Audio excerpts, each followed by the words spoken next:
Le premier, c'est Salé et l'eau de la mer.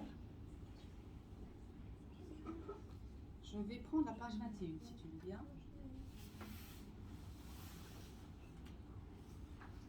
Justement, parler des parents. On va rester dans la question des parents. Alors, tu as intitulé ce passage « Route de nos parents ».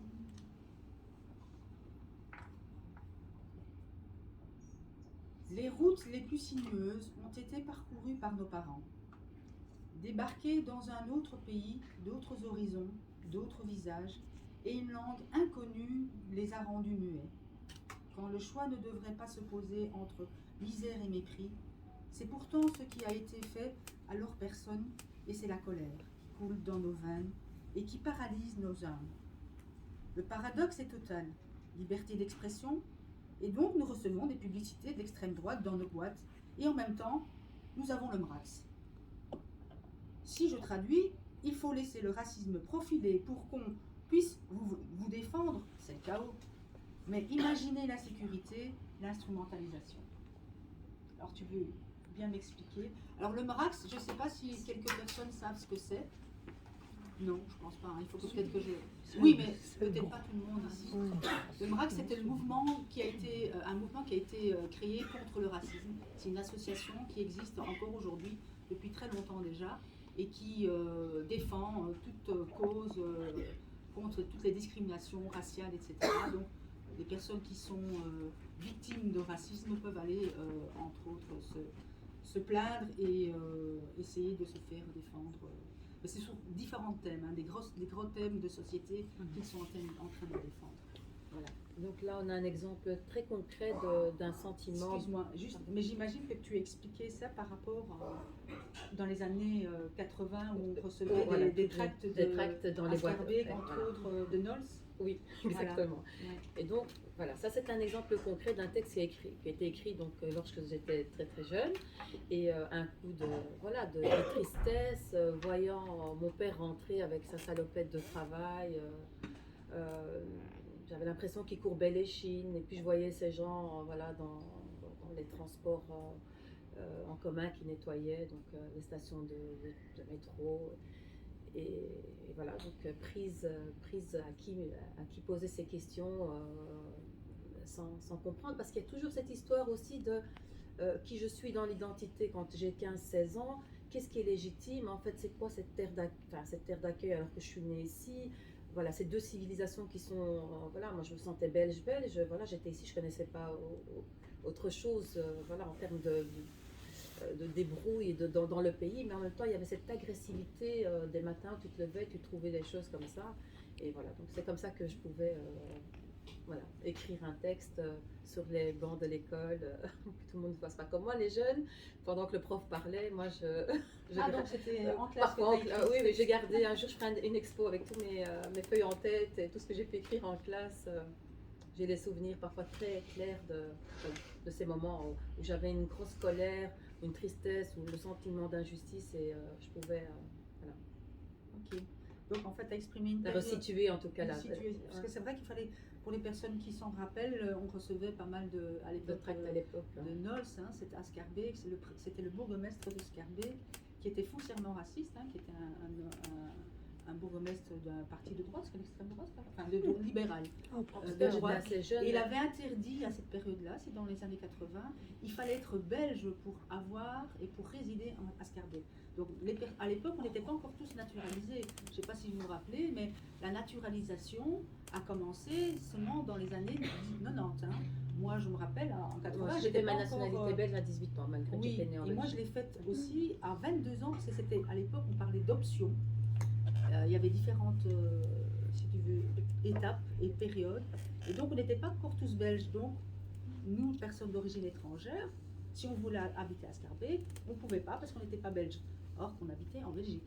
Donc, ce Knowles, donc ce bourgmestre, particulièrement pour sa commune, avait interdit les personnes d'origine étrangère de résider dans sa commune.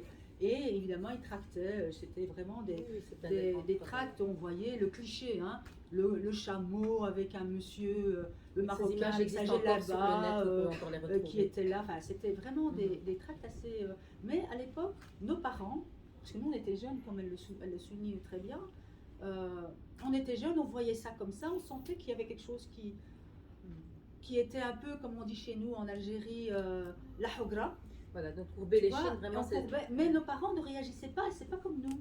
Je sais pas si vous êtes conscients, nous de notre génération, on commence, nous, non, parce qu'on a eu l'occasion, on a osé un peu quand même se rebeller, mais nos parents, ils savaient qu'il y avait des injustices, même Sakine, c'était un peu le silence, il y avait cette résilience, ils gardaient ça en eux, et peu réagissaient de manière très, très affirmative en disant on n'est pas d'accord. Et donc on a vécu ça. Et quand j'ai lu ça, je me dis, j'avais ces images en tête, ces tracts. Quand j'ai lu ça, j'ai vu. Voilà. Donc c'était un passage que je voulais partager avec vous. Peut-être que ça vous parle. Alors on va faire un autre. Oui. C'est la page 150, toujours du même livre.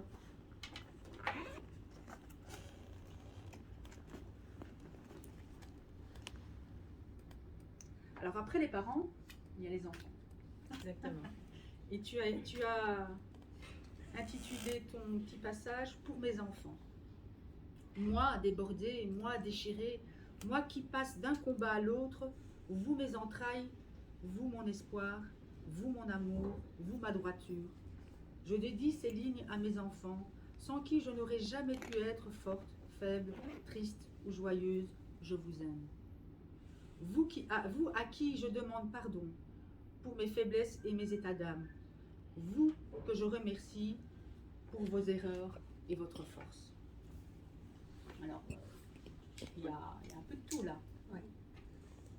Explique. Qu'est-ce qui t'a inspiré dans tout ça? Le droit des enfants. Le droit des enfants. Parce que souvent, en tant que parent, quand on est dans sa place de mère en souffrance ou en détresse ou la sollicitation de la vie, on oublie aussi que les enfants sont là, ils sont autour de nous et ils ont des droits et qu'à un moment, ils subissent aussi ce que nous subissons. Et même si parfois c'est au niveau du transgénérationnel, il y a certaines douleurs que nous portons en nous et je voulais vraiment leur dire et les remercier, leur rendre hommage. Mais à travers leurs erreurs, j'ai pu voir aussi les miennes. Donc, parce que aussi, quand on est adulte, on oublie qu'on a eu 15 ans, 14 ans. Donc souvent, nos enfants nous rappellent aussi nos parcours. Et c'était vraiment dans ce sens-là aussi, ce petit texte. Oui, parce que moi, j'imagine moins. Généralement, on nous dit souvent, nos parents, en tout cas, moi, je prends mon cas, je ne sais pas comment ça se passe chez vous. Mais ma mère, par exemple, a tendance à plutôt dire on a fait pour vous et vous devez nous en être reconnaissants. Et c'est vrai qu'il y a très rarement le côté où eux disent ah oui, mais vous aussi, vous avez apporté. Vous avez subi avec nous. Voilà, c'est plutôt le contraire. Il y a toujours on leur doit à l'enfance, surtout nous, notre génération particulièrement, nos parents n'avaient pas été, sont analphabètes, donc déjà très jeunes. On a dû être des adultes parce qu'on a fait les démarches administratives à leur place. On était en primaire, on arrivait à peine à écrire. Déjà, on allait à l'administration, face à l'administration, avec un jargon académique qu'on ne comprenait pas. Et on était là en train de se dire, ben voilà, il faut telle ou telle chose.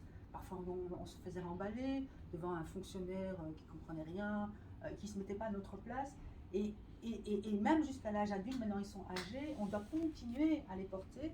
Et c'est vraiment très rare qu'une même femme, c'est une autre génération bien entendu, et je ferai la même chose pour ma fille, mais c'est vrai que nos parents, nous, ils ont un autre discours. Enfin moi je le ressens.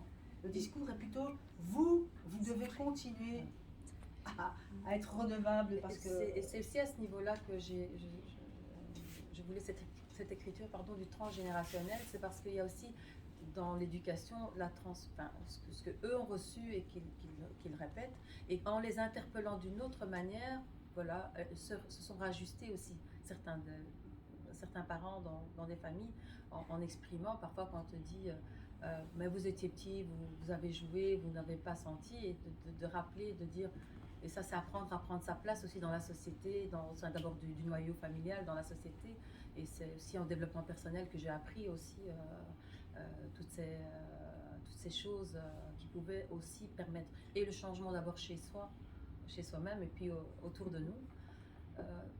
Et donc, pouvoir dire à un moment, je ne l'ai pas vécu comme ça, sa propre maman par exemple, ou à sa propre sœur, son frère, au final on a vécu la même chose, mais différemment, d'une place différente, à un âge différent, et de se dire, j'ai aussi souffert, mais je t'ai vu souffrir. Et c'est là que Et là, on ouvre d'autres perspectives et d'autres... Et là, tu le dis parce que je pense que notre génération, on peut le dire et on ose le dire. Et quand tu dis je vous aime, moi, c'est Très bien. avec ma mère, elle ne nous a jamais dit je vous aime et moi je ne lui ai jamais dit. Je l'aime. C'est tout un Et apprentissage. c'est très lourd, hein. Ouais, c'est Et vrai, on en c'est est un conscience, on sait qu'il y a de l'affection, on sait qu'on les aime. On les aime. Mais on l'a pas verbalisé et elle nous l'a jamais Il y a des verbalisé. distances qui se Comme mettent. quoi, d'une génération à une autre, c'était tellement différent. Et c'est pour ça que c'est très bien ce livre, parce que, comme je l'avais dit dans l'introduction, c'est très transgénérationnel, intergénérationnel, et c'est ce qu'on essaye de faire. Si tu veux bien traduire ce que j'ai dit et ce qu'on